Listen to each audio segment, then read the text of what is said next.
Welcome back to the deep dive. Today we're going to push past all the usual motivational platitudes, Hmm.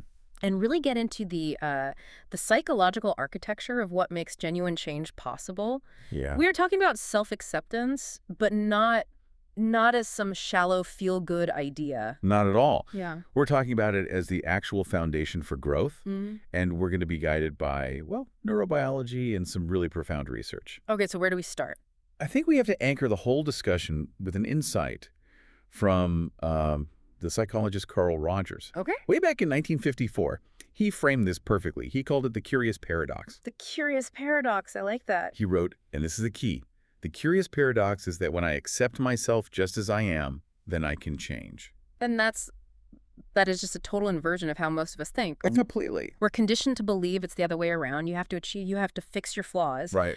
And then maybe you've earned the right to accept yourself. It's all conditional. It's conditional self-love, basically. And that conditionality, I mean, that's precisely why so many people get stuck. Hmm. So our mission today is to really unpack why that whole approach, using shame, using criticism to motivate yourself, Which is what everyone does. it's what we're taught to do. Mhm. But it's not just inefficient. It's biologically a roadblock. Mm-hmm. Acceptance isn't the trophy you get at the end. It's the soil where you plant the seeds for change. Okay, let's unpack that. I want to start with the hurdle itself, with just how hard self-acceptance is. The resistance. Yeah, the resistance. We avoid that, inner mirror because we're afraid of what we'll see. The flaws, the insecurities, the mistakes, all the things that just live in our heads and drain us. And that flinch, that reflex to look away, it's not a character flaw. It's wired into us. We're fighting millions of years of evolution. How so? Well, research from places like the University of Michigan points directly to the brain's negativity bias. The classic survival mechanism. Exactly. Our ancestors, if they missed a berry, well, that's okay. But if they missed the sound of a predator in the grass, They're gone. Game over. game over. So our brains got incredibly good at scanning for and holding on to threats. The problem is, today, the threat is different. It's psychological. It's the fear of failure or not being good enough or getting rejected by our group. And those fears activate the exact same ancient threat circuitry. So my own inner critic, that voice telling me I should be smarter or I should have done better, that's the modern predator. That's the predator in the bushes, yes. And it drives that gut-level resistance to just accepting things as they are. Our brain thinks threat detected, attack it, fix it now. But the attack is on ourselves. The attack is on ourselves, the critic's trying to be protective, but its tools are dangerously outdated. Let's talk about the cost of that emotional overhead.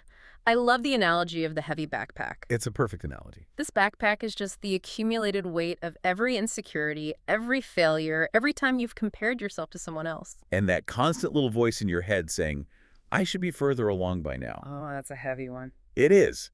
By the time most of us are adults, we're hauling around the emotional equivalent of a 50-kilogram pack every single day. And the thing that keeps adding weight to it is how we talk to ourselves. Which takes us right to Kristin Neff, the researcher who pioneered all the science on self-compassion. Her central finding is so simple, but it is earth-shattering when you really let it sink in. What is it? Most people, the vast majority, use an internal dialogue on themselves that they would never ever dream of using on a friend who is struggling with the exact same thing. That is so true. If a friend said, I really messed up that presentation, you wouldn't say, well, that's because you're fundamentally incompetent. You'd never. Yeah. But that's exactly the kind of thing we tell ourselves. But the immediate pushback, I can hear it now, is, wait, if I go easy on myself, won't I just get lazy? Don't I need that tough love to push me? That's the great misconception. Neff's work shows, again and again, the exact opposite is true. Absolutely. Self-criticism. It just floods you with anxiety and shame. And that actually kills motivation because you become afraid to take risks. Just it paralyzes you. It does. But self-kindness, it builds resilience. It builds emotional stability. And this is the most important part. It boosts intrinsic motivation. You start being motivated by a desire to care for yourself, not by fear of punishment. You're putting down the 50-kilo backpack, realizing you can actually move forward now. We can finally run. So let's get into the why. Why is that inner critic so fast, so automatic? Okay, this brings us to the work of neuroscientist Dr. Joseph Ledoux back in the 90s. What did he find? He essentially discovered that the brain has two roads for processing emotional information. a high road and a low road. Okay. The high road is the slow, logical path that goes to your prefrontal cortex, the thinking part of your brain. But the low road is a super fast shortcut that goes straight to the amygdala, the brain's alarm system. So the alarm gets the signal first. Much, much faster. So when something triggers that feeling of, I'm not good enough, the emotional alarm bells are already screaming before your rational mind has even had a chance to look at the facts. The shame, the fear, it just wins the race. It wins the race every time. It's an immediate protective slam of the brakes. And knowing this is so important because it lets you shift your thinking from, there's something wrong with me, to, My brain is just running an old, outdated program. precisely. That program's goal is to prevent rejection. Because to our ancient brain, being rejected from the tribe meant danger. It meant death. So that wave of self-doubt is just a misfiring survival instinct. It's a misplaced attempt to keep you safe. You are not broken. You're human. And just knowing that, that's the first step. It removes that first layer of blame. This connects so perfectly with Brené Brown's work, doesn't it, on shame and vulnerability? It's the exact same territory. Her fundamental insight is that shame needs silence and secrecy to survive. It festers in the dark, But worthiness grows when you bring things into the light.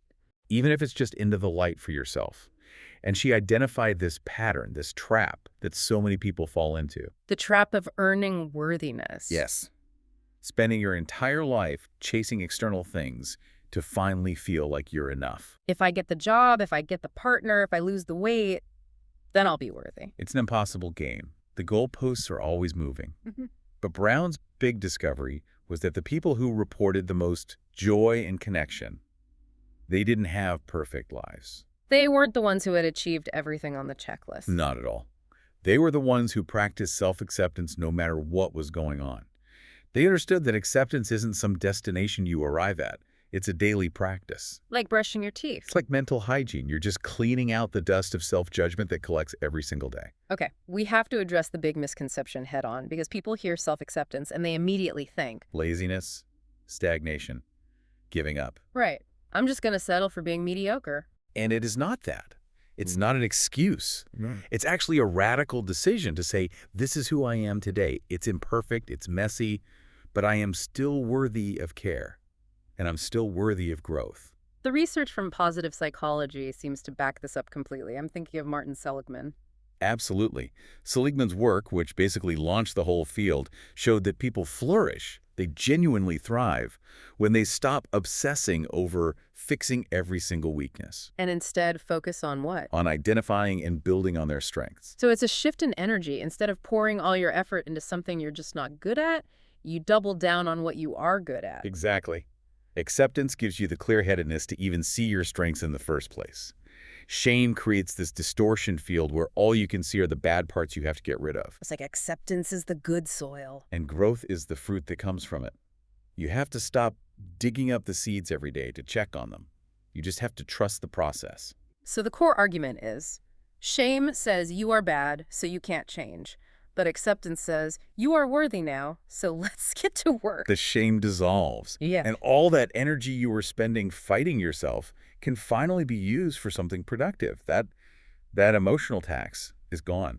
And there are real, measurable biological benefits to this, right? When we stop treating ourselves like an enemy. Oh, absolutely. Neff's research showed that when you practice self-kindness, you're literally activating the brain's caregiving system. It's the same system that calms a baby down. So you're soothing your own nervous system. You are. You're reducing cortisol, the main stress hormone, because you're telling your brain the threat is gone. And your emotional resilience just, Yeah. it goes up. You bounce back faster because of the kindness, not in spite of it. And this isn't some new age idea. This is a truth that some of the most resilient people in history understood. Look at someone like Eleanor Roosevelt. She had this incredible global influence, but she wrote openly about her deep insecurities, about her looks, about her worthiness for her entire life. So her impact came from acting despite the insecurity, not from first eliminating it. Exactly. Or think about Nelson Mandela, a man who forgave his jailers after 27 years in prison. An almost superhuman level of forgiveness. And yet he admitted that the internal battle, accepting his own flaws, his own history, that was often the harder fight. Wow. That really puts it in perspective. It does. The common thread with all of them is this understanding that you can't show up authentically in the world if you're constantly at war with yourself. Okay, so let's bring all this home. Based on the brain science, the compassion research, let's give our listener a really practical, honest tool. Something beyond just, be positive. Right. This is about applying that insight about the brain's protective nature. So instead of fighting with your inner critic, you engage with it. You get curious. So you face that part of you that you criticize the most. Your insecurity, your mistake, whatever it is. Mm-hmm. And you ask it one simple, direct question. And the question is, What are you trying to protect me from? ooh, that changes everything. It shifts the whole dynamic, doesn't it? You're not fighting an enemy anymore. You're interviewing a bodyguard who's maybe a little misguided. And the answers you get are almost never, I'm trying to tell you you're a bad person. Never. The answers are always about fear. I'm trying to protect you from being rejected. I'm protecting you from failing again. I'm protecting you from looking foolish. So our flaws are just our fears wearing armor. That's it, exactly. They aren't signs of unworthiness. They are cries for protection. And once you understand the fear beneath the criticism, the armor gets a little bit lighter.